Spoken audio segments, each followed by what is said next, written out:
అమ్మా అమ్మా నేను ఈరోజు బయట తినేసి వస్తాను, నా కోసం వంట చెయ్యొద్దు. ఎందుకు రోహిత్ బయటివి? డబ్బులు వేస్ట్గా, చక్కగా ఇంట్లో అయితే చేసుకోవచ్చు. టేస్టీగా పులిహోర అయితే చేసుకుందాం. ఈ 100 రూపాయలు తీసుకుని పచ్చిమిరపకాయలు నిమ్మకాయలు అయితే తీసుకురా. నువ్వు భలే దానివమ్మా, బయట తిందాం అనుకుంటే ఇంట్లో తిందాం అంటున్నావు. పద చెల్లి, పచ్చిమిరకాయలు నిమ్మకాయలు తెచ్చుకుందాం. అన్యా అటు వెళ్ళబాకన్యా, గాలి సోకింది.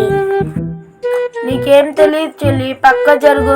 సరైన సమయానికి దొరికినాయి.